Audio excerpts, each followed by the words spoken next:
Hello everyone, कैसे हैं आप। जैसा कि आप सब जानते हैं, मैं हूं गुरविंद कौर और आज मैं आपके सामने लेकर आई हूं ईवीएस क्लास 4 के new book our wonders world के यूनिट 3 हेल्थ एंड वेलबींग का चैप्टर नंबर 6। चैप्टर नंबर 5 तक की सारी वीडियोस मैंने पहले ही अपलोड कर दी हैं, आप उनका लिंक मेरे डिस्क्रिप्शन बॉक्स में देख सकते हैं। आज हम करेंगे चैप्टर नंबर 6। मेरी वीडियोज़ का मकसद उन टीचर्स को पूरा मटेरियल प्रोवाइड करना होता है, कंटेंट प्रोवाइड करना होता है जिनके ये समझ नहीं आता है कि हम क्या पढ़ाएं, क्या नहीं पढ़ाएं, क्या छोड़ें, किसको क्वेश्चन आंसर्स में करवाएं, क्योंकि इस बार एक ही चैप्टर्स में बहुत सारे कंसेप्ट इंक्लूड कर दिए गए हैं। तो चलिए इस चैप्टर के बारे में जानते हैं। हैप्पी एंड हेल्दी लिविंग में हमें क्या करना है, किस तरह से हम बच्चों को पढ़ा सकते हैं। तो सबसे पहले है एक्टिविटी क्योंकि ये हेल्थ के ऊपर बेस्ड है, तो हम कोई भी फिजिकल एक्टिविटी करवा सकते हैं। जैसे हम उनको एक्सरसाइज करवा सकते हैं, जैसे हम उनको बोल सकते हैं रनिंग करो, जैसे हम उनको कोई गेम करवा सकते हैं। उसके बाद हम जुम्बा या एरोबिक्स करवा सकते हैं उनको। हम गुड टच बैड टच का कंसेप्ट इस चैप्टर में दिया गया है, तो हम रोल प्ले करवा सकते हैं। माइंडफुल ईटिंग एक्टिविटी करवा सकते हैं, ये बहुत इजीली क्लास में हो जाएगी। उसके अलावा बुक वर्क है पेज नंबर 88, 89, 94, 95 पे जो इस चैप्टर में करवाने वाला है। आप चाहे तो करवा सकते हैं, चाहे तो स्किप कर सकते हैं। एक फ्लो चार्ट के रूप में मैंने आपको बताया कि हमारी बॉडी हेल्दी और माइंड हमारा हेल्दी कैसे रहेगा अगर हम प्रॉपर रेस्ट और स्लीप लेते हैं, अगर हम एक्सरसाइज करते हैं, हम बहुत सारी फिजिकल एक्टिविटीज़ करते हैं और हम योगा करते हैं। तो अब हम चैप्टर करते हैं स्टार्ट। सबसे पहले क्वेश्चन डिफाइन इस बार मैंने 2 ही इंक्लूड किए हैं, जिसमें हार्वेस्ट फेस्टिवल्स बताए गए हैं या वो फेस्टिवल्स जो हम नेचर को, मदर नेचर को थैंक करने के, या फार्मर्स जो सेलिब्रेट करते हैं गॉड को थैंक करने के लिए अपनी हेल्दी क्रॉप्स के लिए। माइंडफुल ईटिंग क्या होती है, हम क्या खा रहे हैं, हम क्या फील कर रहे हैं खाते हुए, हम उस बात पर ध्यान देते हुए जब कुछ खाते हैं तो उसको माइंडफुल ईटिंग बोलते हैं। अब इस चैप्टर में कुछ टेक्सचुअल क्वेश्चन थे जो मुझे इंपॉर्टेंट लगे। तो सबसे पहले what is the role of farmer in the journey of a grain. इस चैप्टर के जो टेक्स्ट बुक के क्वेश्चंस हैं वो आप बुक पे भी करवा सकते हैं, अदरवाइज़ मैंने बहुत सारे क्वेश्चंस की वर्कशीट भी अवेलेबल कर दी है, पर आप चाहें तो उसको वर्कशीट फॉर्म में करवा दीजिए बुक पे ही, या आप करवा दीजिए नोटबुक पे। तो फार्मर का क्या रोल होता है जर्नी ऑफ ग्रेन में, कि ग्रेन कैसे उगाया जाता है, फिर वो हम तक प्लेट में, हमारी प्लेट में कैसे पहुंचता है, उस रूप में फार्मर क्या रोल प्ले करता है। तो सबसे पहले तो वो ज़मीन को तैयार करता है, प्लोइंग करता है, सॉइल को लूजन करता है, फिर वो सीड सेलेक्ट करता है क्या इस खेत में वो क्या उगाएगा, और फिर उन सीड्स को वो बोता है फॉलोइंग ए पर्टिकुलर मेथड। उसके बाद फिर जो बीज लग जाते हैं उनमें पानी देता है, उनकी वीडिंग करता है, उनमें फर्टिलाइज़र्स मैन्योर ऐड करता है, उनमें टाइम टू टाइम उनकी केयर करता है। तो ये सारा टेक केयर ऑफ क्रॉप के अंदर ही इंक्लूड हो जाएगा। फिर जब क्रॉप मैच्योर हो जाती है तो वो हार्वेस्ट करता है, यानी काटता है फसल को, और फिर उनको स्टोर करता है या पैक करता है और उन ग्रेन्स को मार्केट में जाके बेचता है, जहाँ से वो हम तक पहुँचते हैं। उसके बाद है question 3, what role do this play in mindful eating. जब हम माइंडफुल ईटिंग कर रहे होते हैं तो ये क्या क्या रोल्स प्ले करते हैं। जैसे कि टंग क्या रोल प्ले करती है, टंग फूड को सलाइवा से मिक्स करती है, उसे सॉफ्ट बनाती है। टेस्ट को आइडेंटिफाई करती है, हमने 6 टेस्ट पढ़े हैं पिछले चैप्टर में, तो उन सारे डिफरेंट टेस्ट को वो आइडेंटिफाई करती है। फूड को नेक्स्ट ऑर्गन, जो कि हमारा डाइजेस्टिव सिस्टम का नेक्स्ट ऑर्गन है, फूड पाइप और फिर स्टमक, तो वो उस डाइजेस्टिव सिस्टम पे उसको जो है पुश करती है। उसके बाद टीथ क्या रोल प्ले करते हैं, तो ये फूड को च्यू करते हैं, उसे स्मॉलर पीसेस में ब्रेक करते हैं और डाइजेशन को इजी बनाते हैं। क्योंकि इसमें डाइजेशन कंसेप्ट है, अगर आप चाहें तो बच्चे को पूरा डाइजेस्ट सिस्टम पढ़ा सकते हैं, लेकिन क्योंकि बच्चे ने 5th या 6th क्लास में भी ये सेम कंसेप्ट पढ़ना है तो हम 4th क्लास में उसको स्किप कर सकते हैं।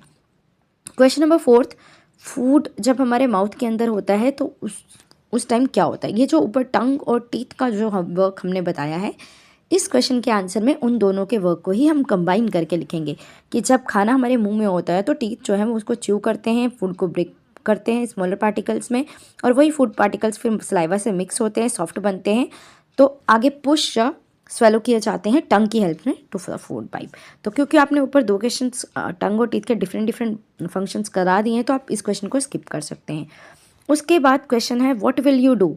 इस पर मैंने ग्रीन कलर से मार्क किया है, क्योंकि अगर आप चाहें तो ये सिर्फ डिस्कस कर सकते हैं और बच्चों को बुक पे ही करवा सकते हैं कि अगर आपको कोई खाना ऑफ़र करता है जितना आप खा सकते हैं आपकी कैपेसिटी से ज़्यादा, if someone offers you more food than you need, तो आप क्या करेंगे। आप उसको पोलाइटली मना कर देंगे, कहेंगे कि अभी नहीं खा सकता, मेरा हो चुका है, बस मैं इतना ही खाऊंगा, और अगर मुझे लेना होगा तो मैं खुद आपसे बोल दूँगा, और मैं फूड को वेस्ट नहीं करना चाहता या चाहती।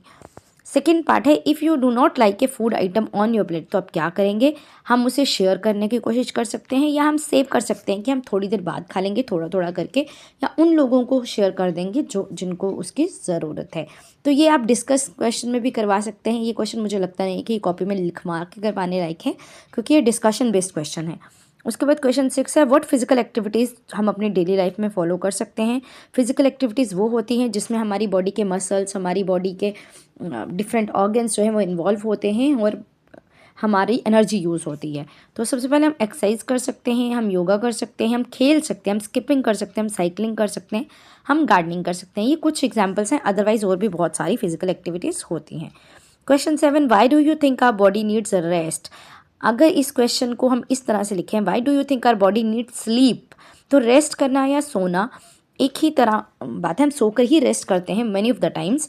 तो इसका आंसर है, हमारी बॉडी को रेस्ट चाहिए ताकि हमारी टायर्डनेस है वो चली जाए और हम फ्रेश फील करें। क्वेश्चन 8 है, अगेन इसको मैंने ग्रीन पेन से मार्क किया है सो दैट ये बताए कि जो ग्रीन मार्क वाले हैं वो आप सिर्फ डिस्कशन बेस्ड रख सकते हैं, इनको लिखवाने की ज़रूरत नहीं है, बट अगर आप लिखवाना चाहते हैं तो आप लिखवा भी सकते हैं। What would you do if someone's touch made you feel uncomfortable, तो आप सीधा सीधा उसको नो बोलेंगे और कहेंगे डोंट टच मी और वहाँ से चले जाएंगे। उसके बाद है question number 9, again green marked है, ये डिस्कशन बेस्ड है।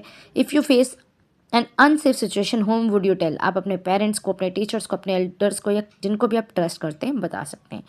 Question 10, list 2 situations way you firmly से नो, ऐसी कौन सी सिचुएशन है जहाँ पे आपको मजबूती से ना कहना चाहिए। पहला, अगर कोई आपको छूने की कोशिश करता है और आपको वो पसंद नहीं आता। अगर आपको कोई कहीं ले जाने या चलने के लिए कहता है तो आप उनको मना कर सकते हैं, अगर कोई स्ट्रेंजर आपके साथ ऐसा करता है। उसके बाद इस चैप्टर में एक्स्ट्रा क्वेश्चन है। क्वेश्चन नंबर 11, हमें ये पता होना चाहिए कि ग्रेन्स की जर्नी में फार्म से लेकर हमारी प्लेट तक क्या स्टेप होते हैं। तो step 1, preparing soil. Second step में हम सीड सो करते हैं। थर्ड में हम उसे मैन्योर, वाटरिंग प्लांट्स और वीडिंग, इन तीनों को हम मिक्स करके सिर्फ एक स्टेप पे लिख सकते हैं, taking care of the crop, हम ये भी लिख सकते हैं। तो स्टेप 3, 4, 5 को हम मर्ज कर सकते हैं as taking care of crop में। उसके बाद स्टेप 6 है हार्वेस्टिंग द क्रॉप। स्टेप 7 है packing and transport to market. Step 8 है सेलिंग टू कस्टमर्स। तो ये मैंने आपको बता दिया है कि अगर आपको ये क्वेश्चन बड़ा दिख रहा है तो आप इसको शॉर्ट कैसे करेंगे। उसके बाद आता है question 12, how is mindful eating helpful. तो माइंडफुल ईटिंग हमारे किस काम आती है। माइंडफुल ईटिंग की हमने डेफिनेशन कर ली है, ये तो इसका आंसर है कि ये हमें फूड को बेटर तरह से एंजॉय करने में हेल्प करती है, हमें हेल्दियर चॉइसेस बताती है कि हमें क्या खाना खाते हुए कैसा फील किया है हमने और हमारे लिए हेल्दी क्या हो सकता है। अप्रिशिएट करने के का अपॉर्चुनिटी देती है ये हमें उस खाने को जो हम खा रहे हैं। Why does our body, question number 13, why does our body require sufficient sleep every day. Again ये क्वेश्चन वही है कि हमारी बॉडी को रेस्ट क्यों चाहिए। आप चाहे तो दोनों में से एक ही क्वेश्चन करवा सकते हैं, आंसर वुड बी मोर और less same. To recover from tiredness पहला पॉइंट है, to make us active and fresh, to focus on work, to not feel sleepy और इरिटेटेड। क्वेश्चन 14 है, हेल्दी और हैप्पी रहने के डिफरेंट तरीके बताएं, फिजिकल एक्टिविटी में इन्वॉल्व हो जाएं, सेल्फ लव बहुत इंपॉर्टेंट होता है, योगा करें, अच्छे से सोएं, अच्छे से खाएं और बाहर जाकर खेलें। उसके बाद है 2 एग्जाम्पल सेफ टच की, तो आपकी मदर का हग और आपके टीचर्स की शाबाशी, ये सेफ टच होते हैं। उसके बाद ये वर्कशीट है, वर्कशीट पे बहुत सारे क्वेश्चन मैंने दिए हुए हैं, fill in the blanks, true false, answer in 1 word, how does this make us to feel, what is the role of following जेनेफ ग्रेन। ये बुक का क्वेश्चन था जिसको मैंने यहीं पे करवा दिया और 1 लाइनर में ही इनका आंसर हम खत्म करेंगे। क्वेश्चन 7 भी जो था ये एक पिक्चर बेस्ड क्वेश्चन है, आप चाहें तो इसके सोल्यूशंस जो हैं वो मैंने प्रोवाइड किए हैं, आप यहाँ से देख सकते हैं। Question 1, question 2, question 3, question 4, 5, 6 and 7 सारे सोल्यूशंस मैंने यहाँ पे प्रोवाइड कर दिए हैं। और मुझे लगता है कि इस चैप्टर में जो कुछ भी करवाने वाला था बस इतना ही था। That's it for today. और नेक्स्ट है मैं जल्दी आपके सामने चैप्टर 7 की वीडियोज़ लेके हाजिर हो जाऊँगी। और मेरा मकसद सिर्फ क्लास 4th की नहीं, क्लास 5th का भी ऐसे ही सब्जेक्ट मटेरियल बनाना है। जब तक क्लास 4th में ख़त्म नहीं करती, स्टे ट्यून्ड विद मी और मुझे सब्सक्राइब कीजिए। Thank you all, have a good day.